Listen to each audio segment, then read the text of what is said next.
The massive alien ship hung in Earth's orbit like a crystal chandelier, its smooth surfaces reflecting sunlight in rainbow patterns. Inside the United Nations building in New York, the human delegates shifted nervously in their seats as they faced the tall, blue-skinned representatives of the Galactic Alliance. The lead alien, Ambassador Orcs, stood perfectly straight, his four eyes blinking in sequence as he spoke in carefully learned English. "We have studied your species from afar for many years. Your military organizations interest us greatly." He paused, mandibles clicking. "We request permission to place observers on your ships to learn more about your command structure." General Roberts, the human military representative, nodded slowly. "We can arrange that. The HSS Nightingale is scheduled for a routine patrol mission next week. It would be a good starting point for your observers." The aliens seemed pleased, though it was hard to tell with their rigid faces. They lived by strict rules and ranks, where every member of their society knew their exact place. To them, understanding another species meant first understanding how they organized themselves. 2 weeks later, Captain NX and Lieutenant VR boarded the HS Nightingale. They looked almost comical with their datapads and recording devices, taking notes on everything they saw. Captain NX was older, his blue skin having a slight greenish tinge that came with age. Lieutenant VR was younger, his movements more energetic as he documented every detail. "Fascinating," Captain NX muttered, watching crew members salute their superiors in the hallway. "They display clear signs of rank recognition." He pointed to a passing officer's shoulder. "The marking system is obvious. More symbols equal higher rank." Lieutenant VR nodded, his head tentacles swaying with emotion. "Very logical. Very proper." He made another note on his datapad. "Though they seemed to smile more than necessary while performing their duties." The ship's first officer, Jack Wilson, had been assigned as their guide. He watched with amusement as the aliens documented every interaction, every salute, and every rank insignia they came across. Their own society was built on thousands of ranks, with elaborate markings covering their bodies to show their exact position in their hierarchy. "And this area?" Captain NX asked, pointing down a corridor. "That's the mess hall," Wilson explained, "where the crew eats." The aliens hurried forward, eager to observe this new location. They stopped dead in their tracks at the entrance, all four eyes on each of them growing wide. Inside, crew members of different ranks sat together, talking and laughing while they ate. A junior engineer was telling a joke to a group that included 2 lieutenants and a commander. Even more shocking, a senior officer was clearing his own tray. This is most irregular," Captain X stammered, his blue skin turning slightly purple with distress. "How can they maintain proper order with such casual interaction?" Wilson tried not to smile. "Meal times are more relaxed. It helps crew morale." Morale. Lieutenant Veer attested the unfamiliar concept. "But what about discipline?" "We find that happy crews perform better," Wilson explained. "Strict discipline when needed, relaxed atmosphere when possible." The aliens made frantic notes on their datapads. This would require careful study. Just then, the ship's captain walked into the mess hall. Everyone started to stand, but he waved them back to their seats with a casual, "As you were." Captain NX looked like he might faint. The highest authority, allowing subordinates to remain seated in his presence. "Efficiency," Wilson explained. "No need to interrupt their meals." The aliens watched as the captain got his own food and sat with a group of junior officers who were discussing ship operations. They seemed to be having a serious conversation, but there was also laughter. "Most irregular," Captain X repeated, his voice weak. "Most irregular indeed." As they left the mess hall, Lieutenant Veer turned to Wilson. "We were told humans understand military hierarchy, that you have proper chains of command. But what we observe, it does not match our understanding." Wilson smiled. "Oh, we have a chain of command all right. You'll see it in action when it's needed. But humans are flexible." The aliens looked at each other with all 8 of their eyes. Flexible was not a concept they were comfortable with. Little did they know, their confusion about human military structure was only beginning. They hadn't even met the ship's doctor yet. Later that night, as they filed their first report to the Galactic Alliance, Captain Enix wrote, "Human military structure requires further study. Initial observations suggest concerning deviations from proper hierarchical norms. Most troubling is their ability to shift between formal and informal behaviors without apparent negative effects on discipline. This bears careful observation." Lieutenant VR added his own note. Despite irregular social patterns, ship operations appear highly efficient. Crew morale seems unusually high. Possible connection requires investigation. The second day of the alien observers' stay on the HSS Nightingale began with more confusion. Captain NX and Lieutenant VR were walking down the medical bay corridor when they encountered something that made them stop in their tracks. A man in plain blue scrubs was walking down the hallway, whistling. No rank insignia, no formal uniform, just comfortable medical clothes and a stethoscope around his neck. What shocked the aliens most was how other crew members responded to him. Everyone seemed to light up when they saw him, greeting him with warm smiles and casual "Morning, Doc." Even more surprising, this casually dressed man returned these greetings with equal warmth, sometimes even stopping to chat. He called senior officers by their first names and junior crew members by nicknames. "Excuse me," Captain NX finally interrupted, unable to contain himself any longer. "But what is your rank and position?" The man turned, revealing friendly eyes and a gentle smile. "Dr. James Miller, ship's chief medical officer. But everyone just calls me Doc." He extended his hand, another human custom that still made the aliens uncomfortable. Captain NX stared at the offered hand. "But where are your rank markings? Your position indicators? Your authority symbols?" Doc laughed, a sound that made the aliens' head tentacles twitch. "Don't need them. Everyone knows who I am." He patted his stethoscope. "This is all the symbol I need." Just then, the ship's captain walked by. The aliens expected Doc to snap to attention, but instead, he called out, "Hey, Tom. Don't forget your physical is due next week." The captain groaned dramatically. "Come on, Doc. Can't you give me a break?" "Not a chance," Doc replied with a grin. "Tuesday at 900, or I'll hunt you down myself." The aliens watched in horror as the ship's highest authority figure just laughed and nodded before continuing on his way. Captain NX's skin had turned an alarming shade of purple. This is impossible," he sputtered. "You just gave an order to your superior officer." Doc raised an eyebrow. "When it comes to medical matters, I'm everybody's superior officer." He smiled at their confused expressions. "Look, on this ship, we all have our areas of expertise. In the medical bay, I'm in charge. In engineering, Chief Thompson is the boss. On the bridge, it's the captain." Lieutenant VR was frantically taking notes. "But how do you maintain order without clear, constant hierarchy?" Before Doc could answer, alarms started blaring. "Medical team to Cargo Bay 3. A voice announced over the intercom. The transformation was immediate. The casual, friendly doctor switched into professional mode. He grabbed his medical kit and started running, the aliens trailing behind him. In the cargo bay, they found a crewman trapped under a fallen crate. Doc took charge instantly, barking orders that even senior officers followed without question. His movements were precise, his commands clear and direct. "Lieutenant, get me that lifting jack." "Commander, I need those lights higher." "Everyone else, clear the area." The aliens watched in amazement as the informal man they'd just met commanded the scene with absolute authority. What amazed them even more was how quickly and efficiently everyone responded. Within minutes, the crewman was freed, stabilized, and being transported to medical bay. Doc stayed with his patient the whole way, still calling out orders as needed. Later, in their daily report, Captain Enix wrote with trembling hands, "Most disturbing development.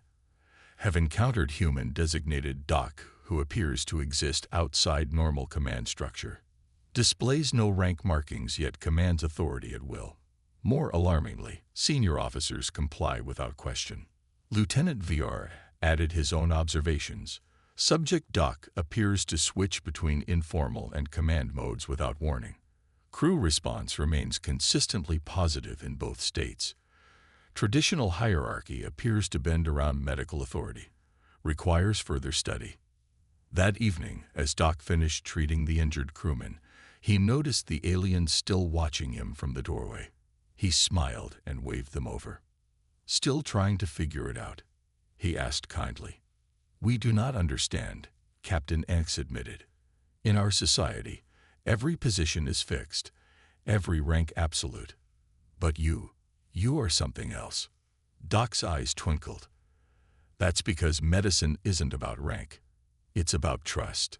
And trust," he said, checking his patient's vitals one more time, "is something you earn, not something you're assigned." The aliens left the medical bay with more questions than answers. They had thought they understood human military structure, but this Doc had shown them there was much more to learn, and their education was just beginning. The HSS Nightingale was 3 weeks into its patrol mission when the distress signal came. Captain NX and Lieutenant VR were on the bridge, still documenting human command structures, when the emergency lights began flashing. "Distress call from Mining Station Delta 7, the communications officer announced. "They're reporting a medical emergency. Multiple casualties." The ship's captain immediately sat straighter in his chair. Details. Unknown illness spreading through the station. 37 workers affected so far. Station's medical staff is overwhelmed. The aliens watched with interest, expecting to see the rigid command structure they've been searching for. Instead, the captain simply pressed a button on his chair. "Doc, you hearing this?" Doc's voice came over the speaker. "Already prepping the medical bay, Tom. Sounds like we'll need full quarantine protocols." The captain nodded. "Your call, Doc. What do you need?" Captain NX's head tentacles twisted in confusion. The highest authority on the ship was asking a subordinate what to do. Before he could note this breach of protocol, Doc's voice returned. "Set course for the station. I want all crew to wear protective gear when we dock. No exceptions, and I need 2 hours to set up isolation wards." "You heard the man," the captain announced to the bridge crew. "Make it happen." The next few hours were a flurry of activity. The aliens watched in fascination as the entire ship mobilized around medical protocols. What amazed them most was how Doc, still in his casual scrubs, coordinated everything without any formal orders from command. As they approached the mining station, things got worse. The first wave of patients arrived in the ship's medical bay showing severe symptoms: high fever, blue-tinted skin, and difficulty breathing. "These symptoms," Lieutenant VR muttered, "they look similar to the Great Plague that hit our home world centuries ago." Doc overheard this while checking a patient. "Tell me everything you know about that plague." Every detail could help. Captain NX bristled. "You cannot simply demand information from representatives of the Galactic Alliance." But Lieutenant VR was already talking, describing the ancient illness in detail. Doc listened intently while continuing his work, asking sharp questions that showed he was processing every word. Then the situation got worse. The captain, who had helped coordinate the evacuation of critical patients, started showing symptoms. Within hours, 3 other senior officers were in isolation beds. Captain NX was nearly frantic. "The command structure is compromised. Who is in charge now? What is the procedure?" The remaining bridge crew looked at him strangely. "Doc's handling it," they said, as if it was the most natural thing in the world. And he was. Doc moved between patients with tireless energy, coordinating with his medical team, directing the ship's movements to protect both crew and patients, and managing the growing crisis. When they tried to contact Space Command for instructions, they discovered the mining station's illness had affected their long-range communications. They were on their own. "This is unprecedented," Captain Enks declared, his skin shifting colors rapidly in distress. "No clear command structure. No direct orders from superiors. The ship must be paralyzed." But the Nightingale wasn't paralyzed at all. Every crew member knew their job, and did it well, all coordinating through Doc's medical team. The aliens watched in amazement as the ship continued to function smoothly despite the crisis. Late that night, as Doc checked on the captain's condition, Lieutenant Veer approached him cautiously. "In our society," the young alien said, "a crisis without clear hierarchy would mean chaos. Yet you maintain order without any formal authority. How?" Doc finished adjusting the captain's medication before answering. "Authority isn't just about rank," he said quietly. "It's about knowing what needs to be done and having the skills to do it. Right now, this ship needs medical expertise more than military command." But Captain Enix sputtered from the doorway. "How do you know who to listen to?" "Experience," Doc said simply. "Trust, and something you folks might not have in your rigid system, common sense." As the aliens filed their daily report, they struggled to explain what they were seeing. How could they describe a system where authority flowed not from rank or position, but from expertise and need? How could they explain Doc's quiet command that required no orders or threats? They didn't know it yet, but the real test of this strange human system was still to come. The crisis was just beginning, and it would challenge everything they thought they knew about command and authority. The fourth day of the crisis aboard the HSS Nightingale brought new challenges. With the captain and 3 senior officers in medical isolation, the alien observers expected chaos. Instead, they witnessed something that shook their understanding of authority to its core. Doc stood in the middle of the medical bay, his scrubs now covered by protective gear, directing operations like a conductor leading an orchestra. He hadn't slept in 36 hours, but his voice remained clear and confident. "Move the critical patients to Section A," he ordered. "I want hourly temperature checks. Engineering, I need more power to the isolation ward's air filters. Bridge, maintain orbit but keep us downwind of the station's air vents." Captain Enix watched in disbelief as crew members from every department responded immediately. The engineer didn't wait for confirmation from his superior. The bridge crew didn't question the course adjustment. They simply did as Doc requested. "This defies all logical command structure," Captain Enix declared, his head tentacles writhing in agitation. "Who authorized this medical officer to command ship operations?" A passing nurse actually laughed. "Doc doesn't need authorization. He knows what needs to be done, so we do it." The situation grew more complex when the mining station reported new cases. Doc stood over a holographic display of both vessels, studying the spread pattern of the illness. His eyes were tired but focused. "The infection is following the station's ventilation system," he muttered. Then louder, "Get me engineering again." Chief Thompson, the head of engineering, appeared on the screen.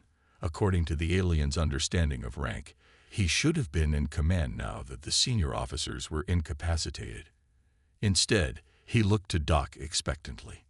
"The pathogen's using the air system to spread," Doc explained. "Can you rig something to sterilize the station's vents?" Thompson scratched his head. "Maybe some kind of UV light system. We could modify our spare air purifiers." "Do it," Doc said. "Priority 1. "On it, Doc," Thompson replied, and the screen went dark. Lieutenant Veer, who had been quietly observing, finally spoke up. "In our society, such a request would require 17 different authorization forms and approval from at least 3 superior officers."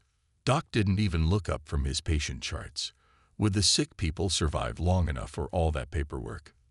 The young alien had no answer. The day wore on, and the aliens watched in fascination as Doc coordinated not just medical care, but the entire ship's operations.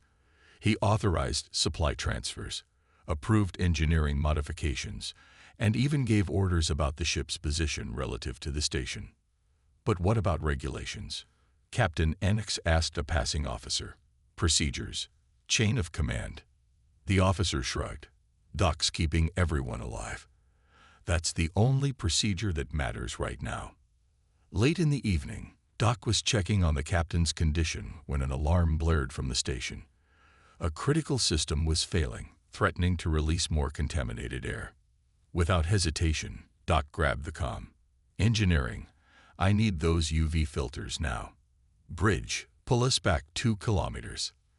Medical Team Alpha, prep for possible new casualties. Every order was acknowledged and acted upon instantly. The crisis was contained within minutes. Captain NX paced the observation area, his color shifting rapidly between blue and purple. I must report this complete breakdown of military structure to the Galactic Alliance. This medical officer is wielding power without proper authorization. A young ensign nearby heard him and smiled. Doc's not wielding power, sir. He's saving lives. There's a difference. Lieutenant Veer, who had been unusually quiet, finally asked Doc a question. How do you maintain such control without any formal authority? Doc looked up from his microscope, where he'd been studying samples from the infected crew members. Control, he repeated, seeming surprised. I'm not controlling anyone. I'm just doing my job. Everyone else is doing theirs. We trust each other to know what needs to be done. Trust. Lieutenant Veer said the word like it was a new concept. Trust and expertise, Doc confirmed. Sometimes that's more important than any rank insignia. As the aliens prepared their daily report, they struggled to explain what they were seeing. How could they describe a system where authority came from knowledge instead of position, where trust mattered more than rank, where a doctor could command a starship without anyone questioning his right to do so? Little did they know, the greatest challenge to their understanding was yet to come. The crisis was about to take an unexpected turn, and Doc's unconventional leadership would be tested like never before. By the 5th day of the crisis, Captain Annex had reached his breaking point. The sight of Doc coordinating both medical response and ship operations without any formal authority was too much for his rigid alien mindset to handle. This must stop, he declared, bursting into the medical bay. I have contacted the Galactic Alliance Emergency Response Team. They will arrive within 6 hours to restore proper order. Doc barely looked up from where he was checking a patient's vital signs. That's nice.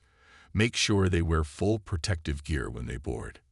The casual dismissal of his announcement made Captain Annex's head tentacles twist into knots. You do not understand. They will implement proper hierarchical protocols. Each decision will be made by the appropriate rank. People are dying, Doc replied calmly, moving to the next patient. We don't have time for protocols. Lieutenant Veer, who had been quietly observing for days, stepped forward. Perhaps Doc's method is working. The infection rate has decreased by 23% since he took charge. Captain Annex turned all 4 eyes on his junior officer in shock. You dare question the wisdom of proper command structure? This is heresy. Their argument was interrupted by a series of urgent beeps from the medical monitors. 3 patients, including the ship's captain, were showing dangerous spikes in their fever. Doc immediately sprang into action. Get me ice packs. Start cold saline IVs.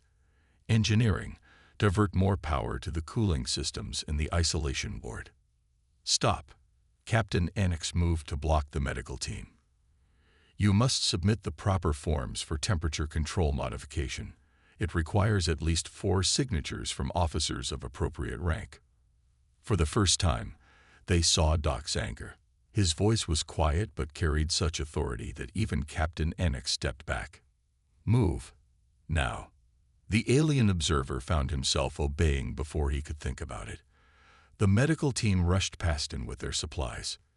This is exactly what I mean, Captain Annex sputtered. How dare you command me? I outrank you in the galactic hierarchy. Rank doesn't matter to a virus, Doc said while working. And it sure doesn't matter to death. Now either help or get out of the way. Lieutenant VR made a decision. He stepped forward and picked up some ice packs. How can I assist? Doc gave him a quick nod. Hold these on the patient's neck and wrists. We need to bring their core temperature down.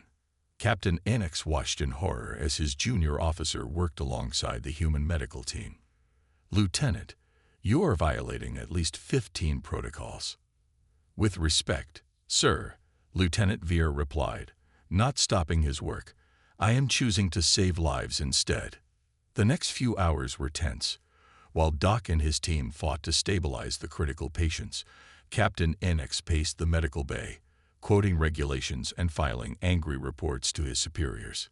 The Galactic Alliance must understand the danger here, he declared. A society where authority can shift based on necessity, where expertise outweighs rank. It goes against everything we believe. Maybe that's not a bad thing, Lieutenant Veer suggested quietly, still helping with the patients. Look at how efficiently they handle crisis situations. Efficiency is not the point. Order is the point. Structure is the point. Doc finally stepped away from his patients, all now stabilized. He looked tired but satisfied. No, he said, facing the agitated alien. The point is survival. The point is doing what needs to be done, when it needs to be done, by whoever can do it best. He gestured around the medical bay. Look around you. Every person here knows their job. They don't need me to pull rank or wave authority in their faces. They need me to coordinate, to make decisions based on medical expertise, and to trust them to do their parts. But how do you know they will obey? Captain Annex asked, genuinely confused. I don't want them to obey, Doc replied. I want them to think, to use their training, to make decisions. Sometimes the best thing a leader can do is let others lead in their areas of expertise. As if to prove his point, a junior medical technician spoke up. Doc, I noticed a pattern in the blood work. Could it be relevant? Instead of pulling rank or dismissing the observation, Doc immediately went to look. The aliens watched as doctor and technician discussed the findings as equals. Captain Annex's report that evening was almost incoherent with distress. But Lieutenant Veer wrote something different. Perhaps we have something to learn from these humans after all. The Galactic Alliance Emergency Response Team was in for a surprise when they arrived. They would find a system that challenged everything they thought they knew about leadership and authority. And at the center of it all, a simple doctor in scrubs, saving lives without a single care for rank or protocol. The arrival of the Galactic Alliance Emergency Response Team, GAERT, aboard the HSS Nightingale created quite a scene. 12 tall aliens in elaborate ceremonial uniforms, each covered in rank markings from head to toe, marched onto the ship. They were led by High Commander Kix, whose uniform had so many badges it practically glowed. They found Doc in the medical bay, still in his simple scrubs, studying blood samples under a microscope. We are here to restore proper order, High Commander Kix announced grandly. Captain Annex has informed us of the complete breakdown of command structure. Doc didn't even look up. That's nice. Did you all go through decontamination? The GAERT members looked at each other in confusion. High Commander Kix puffed up importantly. We are the highest-ranking emergency response team in the Galactic Alliance. We do not need decontamination or leave. Doc interrupted, still focused on his microscope. Those are the only options. How dare you? Do you know how many ranks I hold? Doc finally looked up, his eyes tired but firm. Do you know how many lives I'm trying to save?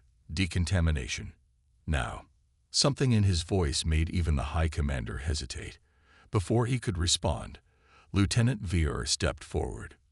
Sir, I can confirm that the human doctor's containment protocols have been effective. The infection rate has dropped significantly under his leadership. Leadership, Captain Annex sputtered. He has no authority to lead. Just then, Doc's eyes widened as he looked at something in the microscope. That's it, he exclaimed. The pattern in the blood work that Jones noticed. It's not just a symptom, it's the key. He rushed to a computer terminal, completely ignoring the decorated aliens. The virus is targeting iron cells. That's why the skin turns blue. But look at the recovered patient's blood work. Their copper levels are elevated. The medical team immediately gathered around. everyone talking at once, sharing ideas. The GAERT members watched in shock as ranks were completely forgotten in the excitement of scientific discovery. "This is unacceptable," High Commander Kix declared. "I demand that all medical findings be submitted through proper channels for review by appropriately ranked officials." "People are dying," Doc said simply. "We don't have time for channels." He turned to his team. "Start synthesizing copper-based treatments. Modified chelation therapy might work." The GAERT officials were nearly apoplectic as medical staff rushed to follow Doc's instructions without any consideration for their presence. But then something remarkable happened. The treatment started working.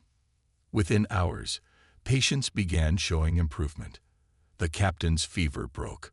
Other infected crew members began to recover.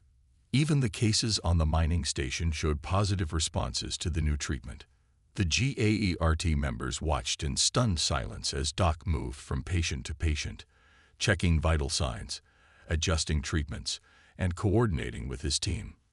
There was no shouting, no pulling rank, no demanding obedience, just quiet competence and mutual trust. Lieutenant Veer approached High Commander QX. "Sir, I believe I understand now. The humans haven't abandoned hierarchy. They've evolved beyond it. They use it when it's useful and set it aside when it's not. But how can they function without absolute authority?" The High Commander asked, genuinely puzzled. "They have authority," Lieutenant Veer explained, watching Doc work. "But it's based on knowledge and trust, not just rank and tradition." As if to prove his point, the ship's captain, now recovering, called Doc over. "Good work," he said weakly. "Knew you'd figure it out." "Just doing my job," Doc replied with a tired smile. The whole team pulled together on this one. High Commander Kyukux listened to this exchange with all four eyes wide. You allow your subordinate to take credit for saving your life." The captain laughed softly. "Doc's not my subordinate when it comes to medical matters. He's the expert. That's why he's here." The GAERT members huddled together, discussing rapidly in their native language. Finally, High Commander Kyukux approached Doc.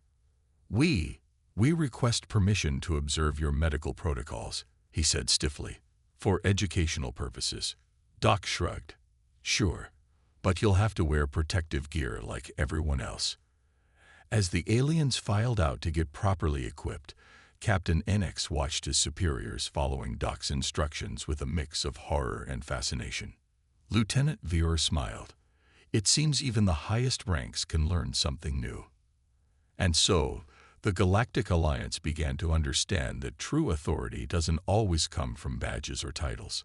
Sometimes it comes from a simple doctor in scrubs, who leads without orders and commands without rank, simply because he knows how to save lives. 1 month after the crisis on the HS Nightingale, the Grand Council chamber of the Galactic Alliance buzzed with activity. Hundreds of alien representatives gathered to hear the final report on human military structure.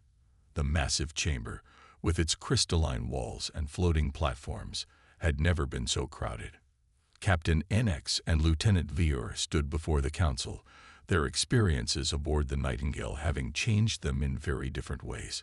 Captain NX still looked uncomfortable, his head tentacles twitching nervously, while Lieutenant Veer stood tall, seeming almost human in his relaxed confidence.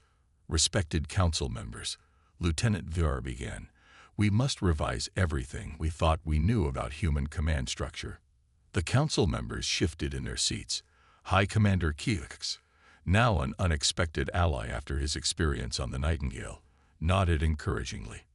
"The humans have developed something we never considered possible," Lieutenant Veer continued. "A flexible authority system based on expertise rather than just rank." He activated a holographic display showing Doc in action during the crisis. "This is their chief medical officer, known simply as Doc. During our observation, we witnessed him effectively command a starship without holding any military rank of significance." Gasps echoed through the chamber. Captain NX stepped forward, his voice strained but honest. "I initially reported this as a breakdown of proper order," he admitted. "I was wrong. What we witnessed was not chaos. It was adaptation. A hologram showed scenes from the crisis. Doc coordinating with engineering, directing ship movements, leading the medical response. Every image showed crew members working together efficiently, regardless of rank. In times of crisis, Lieutenant War explained, humans allow authority to flow naturally to those with the most relevant expertise. During medical emergencies, their doctors command. During engineering crises, their engineers lead. Each specialist is trusted to know their field better than any superior officer. But how do they maintain discipline? A council member demanded. They use something more powerful than discipline, Lieutenant War replied. They use trust. The chamber erupted in confused discussion. Trust, more powerful than discipline. It seemed impossible. High Commander Keoks rose from his seat. I can confirm this report. I witnessed it myself. Their system allows for rapid response to emergencies, encourages initiative, and promotes innovation. He paused. It also saved many lives. The hologram now showed Doc teaching some medical procedures to the GAERT members. The sight of such highly ranked officials learning from a simple doctor caused another stir in the chamber. Most remarkably, Lieutenant War continued, this flexibility does not weaken their chain of command. When military authority is needed, it snaps back into place instantly. They have not abandoned hierarchy. They have mastered it. Captain Enix stepped forward again. We recommend an immediate review of our own command structures.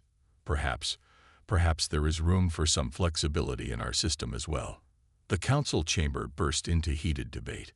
Some members were outraged at the suggestion of change, while others leaned forward with interest. Meanwhile, on the Nightingale, Doc was doing what he always did, taking care of his patients. He'd never seen the report that was causing such a stir in the Galactic Alliance. He didn't know that his actions had sparked a revolution in alien military thinking. He was checking on the captain when a message came through from Alliance headquarters. The captain read it and laughed. What's funny? Doc asked, adjusting some equipment. The aliens want to send medical officers to train with you, the captain replied. Seems you've made quite an impression. Doc shrugged. As long as they follow proper medical protocols, they're welcome.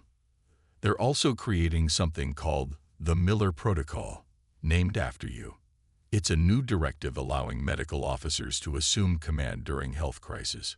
Sounds sensible, Doc said, not really paying attention as he reviewed the captain's charts. The captain smiled, knowing Doc didn't care about the impact he'd had on galactic politics. He cared about his patients, his crew, and doing his job well. That was what had impressed the aliens most. Not that he could command without rank, but that he did so without even thinking about it. In the council chamber, the debate raged on. But the change had already begun.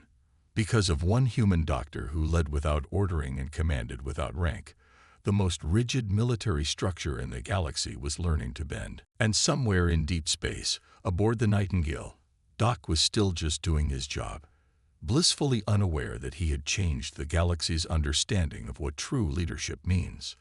The aliens had come to study human military structure. Instead, they had learned that sometimes the strongest authority is the kind that never needs to be enforced. It just needs to be trusted.